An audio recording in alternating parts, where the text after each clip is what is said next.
नमस्कार, cool stylish fans present सत्ता का संग्राम देख रहे हैं आप। मेरा नाम है उत्कर्ष चतुर्वेदी और अमर उजाला की इस खास चुनावी कवरेज में आपका स्वागत है। और स्वागत हम सुबह से जिस शहर में कर रहे हैं वो उत्तर प्रदेश की राजधानी लखनऊ से ठीक लगी हुई लोकसभा है।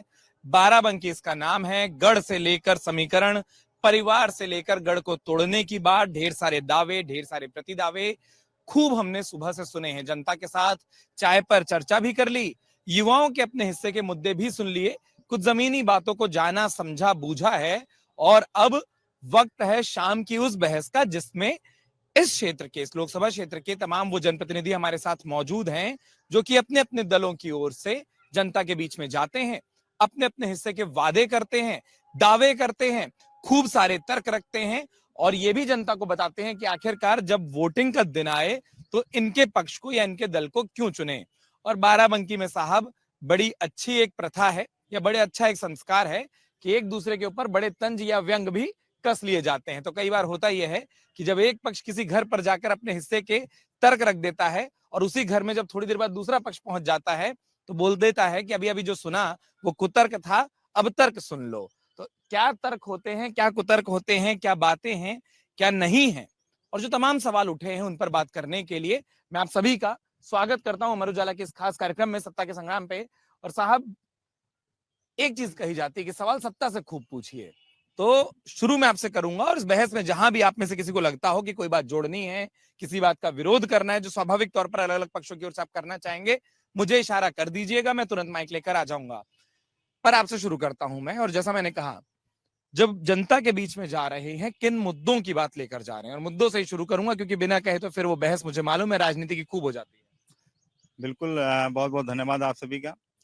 जैसा कि हम लोग जनता के बीच में जा रहे हैं, चूंकि केंद्र सरकार और राज्य सरकार द्वारा जो जन कल्याणकारी योजनाएं हैं वो धरातल पर आज कहीं ना कहीं उतरी है। इससे पहले भी 2014 से पहले भी हम लोगों ने देखा है कि कैसा कांग्रेस की सरकार थी, उसमें कैसे अगर दिल्ली से 1 रुपया चलता था तो 10 पैसा नीचे पहुंचता था, कहीं ना कहीं बीच में भ्रष्टाचार होता था। आज सीधे अगर डिजिटल इंडिया है, सीधे वहां से अगर चाहे किसान सम्मान निधि हो, अगर वहां से अगर सीधे एक क्लिक होता है तो सीधे किसान के खाते में 2,000 रुपए पहुंच जाता है। तो कहीं ना कहीं हम लोग जनता के बीच में इस मुद्दे को लेकर जाते हैं कि सरकार आपके साथ में खड़ी है, चाहे वो हिंदू हो चाहे मुसलमान, हर वर्ग के लोग को हम लोग सरकार द्वारा सभी लोग जन कल्याणकारी योजनाओं को लेकर हम लोग धरातल पर पहुंच रहे हैं।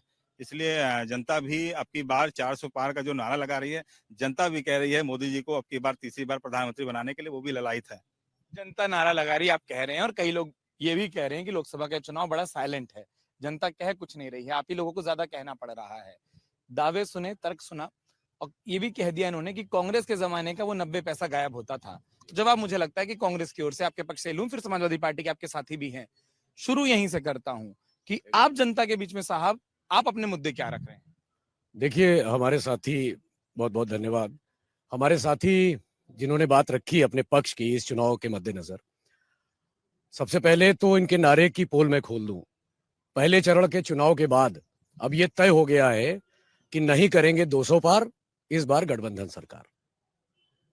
रही बात भ्रष्टाचार की, तो आजाद हिंदुस्तान का अब तक का सबसे बड़ा घोटाला इलेक्टोरल बॉन्ड के सिलसिले में हुआ है, जो आप सबने देखा।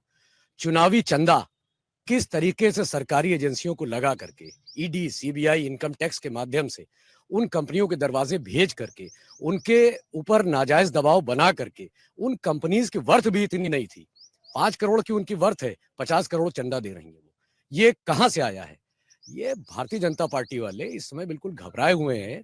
और विशेष तौर पे पहले चरण के चुनाव के बाद जो उनकी बोली भाषा देख रहे हैं हम लोग कल से इलेक्ट्रॉनिक मीडिया के ऊपर शाम को, तो बिल्कुल एकदम घबराहट का माहौल है भारतीय जनता पार्टी के अंदर। पहले चरण के बाद जनता ने साबित कर दिया है, जनता ने साबित कर दिया है कि आने वाले समय में 4 जून को सरकार इंडिया गठबंधन की बनने जा रही है। गठबंधन का आपको खूब भरोसा है साहब। जमीन पर एक चीज पूछना चाहता हूं, और उत्तर प्रदेश की सियासत में हमने खूब देखा, गठबंधन इससे पहले भी हुए, गठबंधन और चुनाव पूरा होने के बाद नेताओं को ये कहते भी सुना, और आप ही की पार्टियों के नेताओं को, कि जमीन पर हमारे कार्यकर्ता एक नहीं हो पाए थे।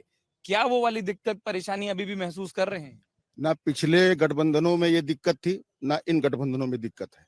कार्यकर्ता जमीन पे जो काम कर रहा है वो आपको दिखाई दिया पिछले भी चुनाव में और इस चुनाव में भी दिखाई देगा। कार्यकर्ता पूरी मुस्तैदी के साथ काम करता है। कार्यकर्ता अपनी पूरी हिम्मत, ताकत और मेहनत के साथ काम करता है और काम करते हुए वो जनता के बीच में उन सभी मुद्दों को उठाता है जो सत्ता पक्ष हमारे लिए कहता है लेकिन करता नहीं है। हमने जो भी वादे किए थे हमने वो 2017 से और 12-17 के बीच हमने पूरे किए। बाराबंकी के अंदर जितने विकास कार्य 2012 से 17 के बीच में कराए गए हैं उसका एक नजीर अगर हमारे साथी भारतीय जनता पार्टी वाले पेश कर दें तो मैं मान लूं। इतने काम हुए हैं कि उसकी एक वानगी भी ये प्रस्तुत नहीं कर सकते, इतना काम हुआ है। ये बड़ा अच्छा है और मुद्दों की बात होनी चाहिए। जो इन्होंने कहा साहब, बाराबंकी में विकास क्या कुछ हुआ, फहरिस्त में क्या ऐसा है जो उनके सवाल का जवाब है? पहले मैं दोनों के प्रश्नों का जवाब देना चाहूंगा। अभी प्रधान जी ने बोला कि उनके 12 से लेकर 17 तक में ये वादे पूरे किए। क्या उन्होंने अपने घोषणा पत्र में ये भी लिखा था कि जब हम 12 से 17 तक अपनी सरकार बनाएंगे सपा की तो 565 दंगे 5 साल में कराएंगे, गुंडे और माफियाओं को इस प्रदेश में बड़ी बड़ी शख्सियत की तरह उनको नवाजेंगे, गुंडे और माफियाओं को क्या वो जमीन पर कब्जा करने के लिए एक लाइसेंस देंगे? इसका भी जवाब इनको देना पड़ेगा। अभी भाई साहब ने कहा, हमारे मित्र ने, ये इंडी गठबंधन के लोग हैं और ये सब हमारे मित्र हैं। अभी मैं ये जानना चाह रहा था, मैं ये जानना चाहता हूं, अभी इन्होंने इलेक्टोरल बॉन्ड की बात उठाई।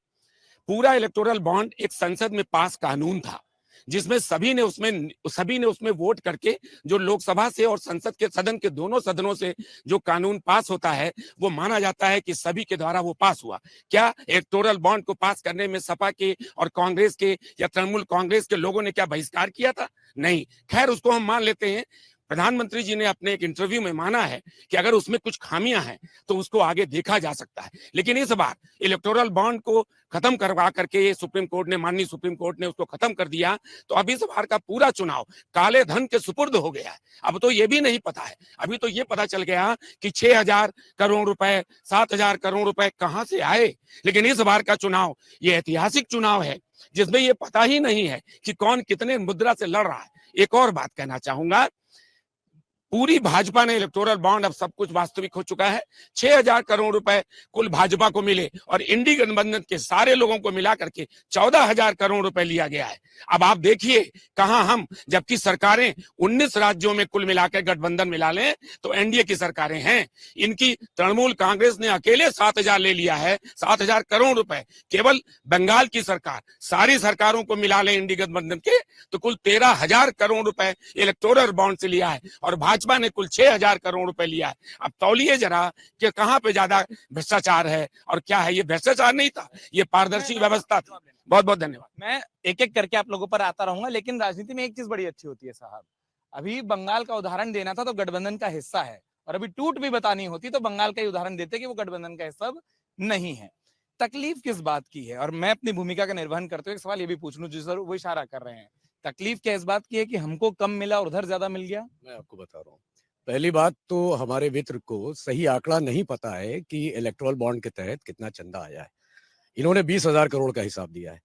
यह हिसाब लगभग 12,500 करोड़ का है, जिसके अंदर भारतीय जनता पार्टी के हिस्से में 8,000 करोड़ रुपया आया है। तृणमूल कांग्रेस के हिस्से में 7,000 करोड़ तो आया ही नहीं। ठीक है, कहीं से नहीं आया। ये सब कुछ तो ऑन पेपर है, आप सभी लोग इसको देख सकते हैं।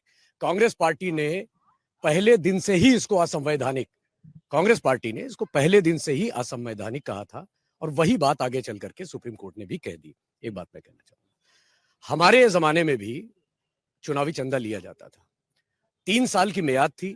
3 साल जो कंपनी प्रॉफिट कमा लेती थी उसको 7.5% अपने मुनाफे का चंदे के रूप में देना पड़ता था। इसीलिए कांग्रेस, जो इस लोकतंत्र की प्रहरी है, इस संविधान को लाने वाली है बाबा साहब भीमराव अंबेडकर जी के नेतृत्व में, उसने पहले ही जता दिया था कि ये असंवैधानिक है और ये बहुत बड़ा घोटाला साबित होगा। और अभी आप देखते जाइए, जिस दिन ये सरकार पलटेगी उसके बाद इसका पूरे तौर के ऊपर खुलासा हो जाएगा। हालांकि खुलासा तो हो ही चुका है कि ये बहुत बड़ा घोटाला साबित है। ठीक है, आप भी जोड़ना चाह रहे थे जी।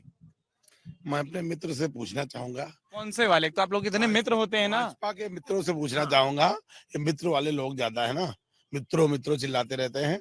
भाजपा के लोगों तो क्या गाय के नाम पे गाय कटवा के चंदा लेंगे? 250 करोड़ रुपए गौ माताओं को कटवा के इस देश का हिंदू जाग गया है, वो तो हिसाब लेना चाहता है।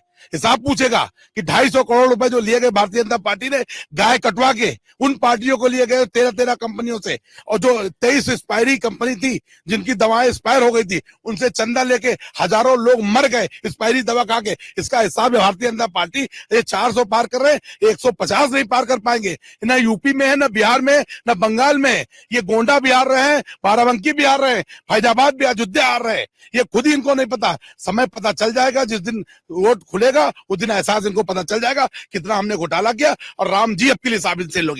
अगर आप ये वीडियो YouTube पर देख रहे हैं तो हमारे चैनल को सब्सक्राइब करें और बेल आइकन को दबाना ना भूलें। अगर आप Facebook पर ये वीडियो देख रहे हैं तो हमारे पेज को लाइक करें।